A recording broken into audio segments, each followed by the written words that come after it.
Solving equations practice problem number 5.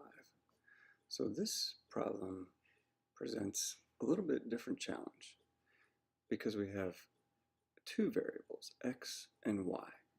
So we have to solve the problem either for variable x or for variable y. So I'm going to do both. I'm going to solve it for x first, and then I'm going to solve it for y. So first off, let's solve it for x. So I'm going to come over here, and we're going to have 6x plus 2y equals 18. So the first thing I need to do is get rid of this plus 2y. So we're going to do the opposite, which is subtract 2y. And what we do to one side, we do to the other. So that term is going to, the two y's are going to cancel, and we're going to be left with 6x equals 18 minus 2y. And now we have to get rid of the multiply by 6 that's attached to the x. So we're going to divide by 6. And what we do to one side, you get to do to the other side.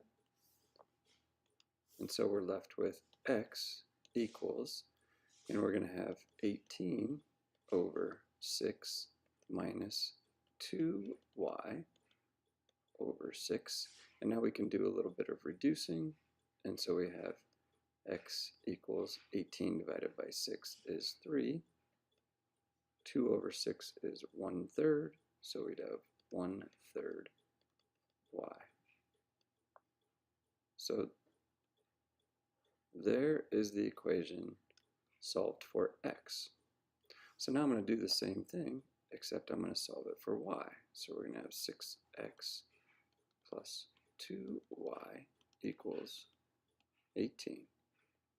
So to get y by itself, the first thing we need to do is get rid of the 6x. And so we're going to subtract 6x from both sides. So when we do that, 6x minus 6x, that cancels, and so we have 2y equals 18 minus 6x. And now we need to divide both sides by 2, which leaves us with y equals 18 over 2 minus 6 over 2x.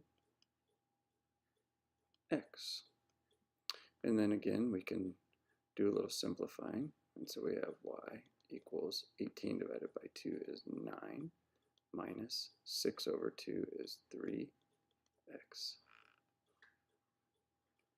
And there we have it, the equation solved for x and the equation solved for y. So depending on what you're asked to solve for, either of these would work.